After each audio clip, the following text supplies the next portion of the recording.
Everything begins in your mind.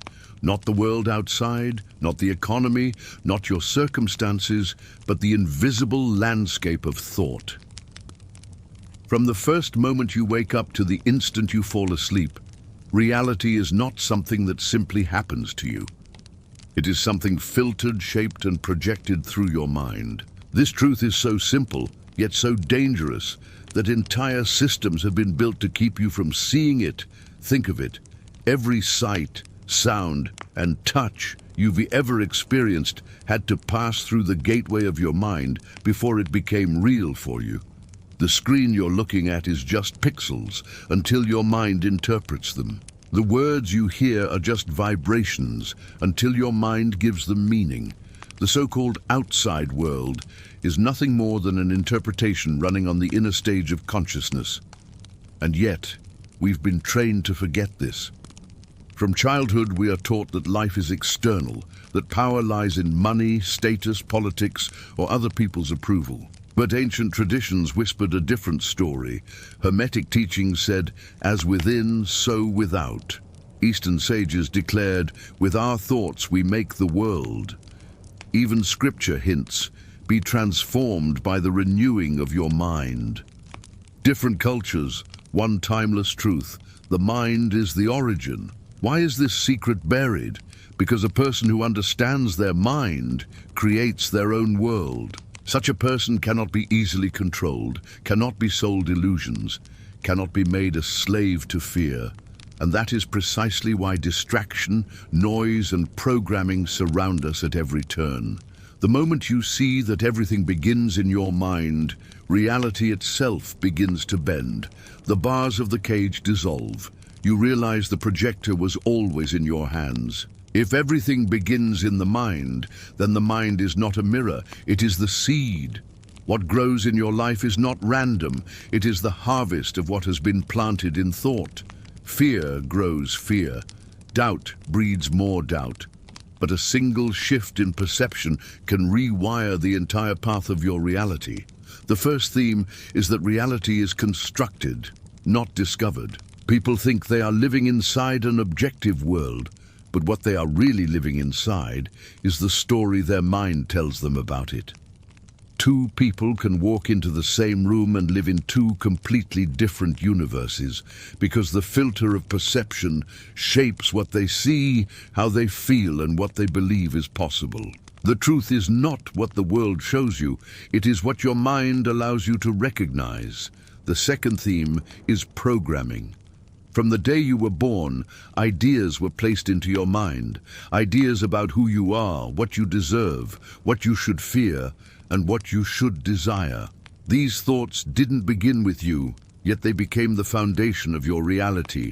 Most people live in someone else's script, never realizing they can rewrite the code. The third theme is sovereignty. Once you see the architecture of mind, responsibility shifts onto you. No one can save you, but no one can stop you either. The power to shape reality does not lie in changing the outer screen. It lies in changing the real inside the projector. The mind is both prison and key.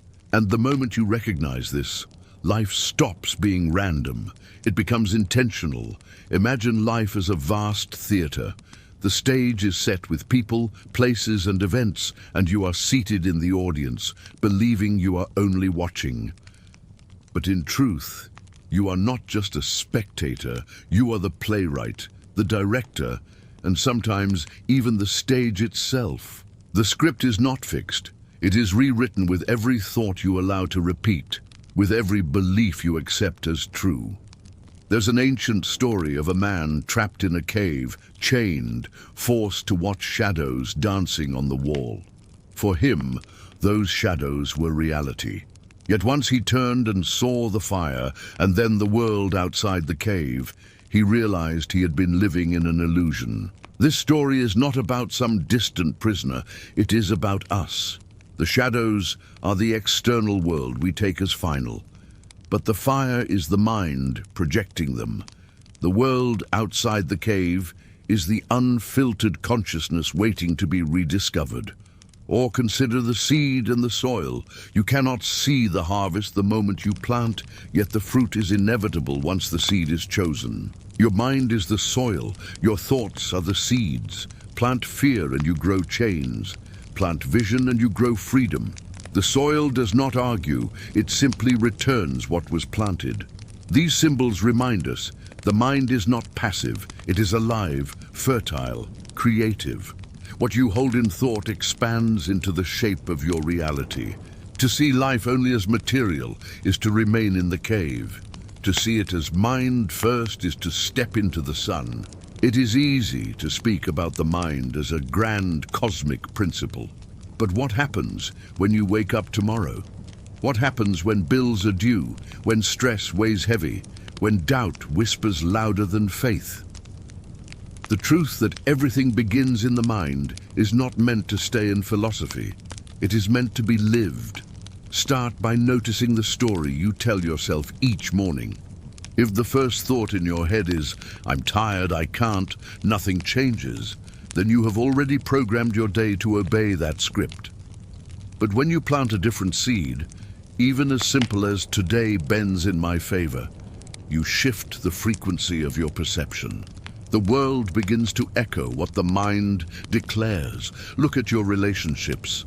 When you approach others believing they are enemies or obstacles, life proves you right. When you approach with openness, expecting connection, people reveal layers you never saw before. The outer world mirrors the inner lens. Even in the realm of success, the same law holds. Money, opportunity, and freedom are not first found outside. They begin as states of consciousness. The person who believes abundance is impossible unconsciously rejects it when it arrives.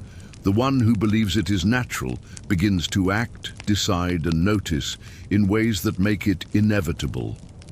To live this truth is to stop waiting for the world to change and start cultivating the garden within. What you feed your mind is what you will one day call your life. We began with a simple but unsettling idea. Everything begins in your mind. Not in the events you face, not in the systems that surround you, but in the inner field of thought that shapes how reality unfolds. And as we walked through it together, the truth revealed itself like light breaking through a veil. Your mind is the seed, the projector, the architect of the world you live in. The greatest tragedy is not that people lack resources, connections, or opportunities. The greatest tragedy is that they walk through life unaware of the power humming quietly within their own consciousness. They live as prisoners in a self-made cage, never realizing the key has been in their hands all along. The secret was never hidden in some locked vault. It was hidden in plain sight, buried under noise, distraction, and programming. But knowing this is not enough. Knowledge is dormant until it is embodied. You must practice, moment by moment, the art of watching your thoughts, catching the ones that chain you and replacing them with those that set you free. Every time you choose clarity over confusion, courage over fear, vision over doubt, you are rewriting the code of reality itself. This is where the mystical becomes practical. Each conscious choice is an act of creation. Understand this. Reality does not resist you, it reflects you. If you see only limits, the world will play its part and confirm them. If you begin to see possibility, doors appear where before there were only walls. Some call it luck, some call it divine favor, but the truth is simpler. It is the mirror of mind. The universe bends to the frequency you emit. The world will try to pull you back into sleep.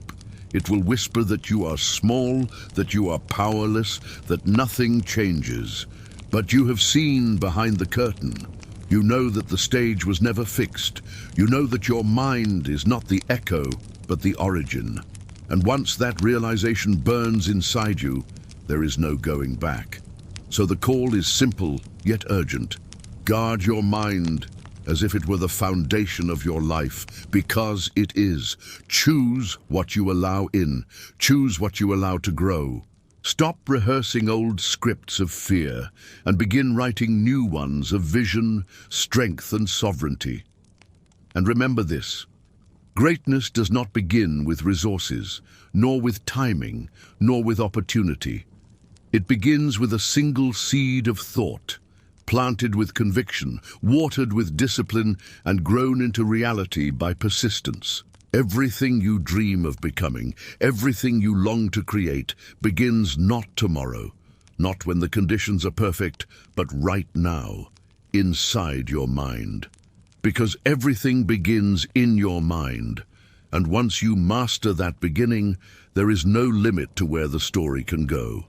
And as you close your eyes tonight, remember that the universe is listening to the whispers of your consciousness. Every dream, every intention, every silent choice is shaping the horizon of your life. To awaken fully is to recognize that the cosmos itself begins to dance to the rhythm of your mind. And in that dance, you are both the music and the dancer, the observer and the creator.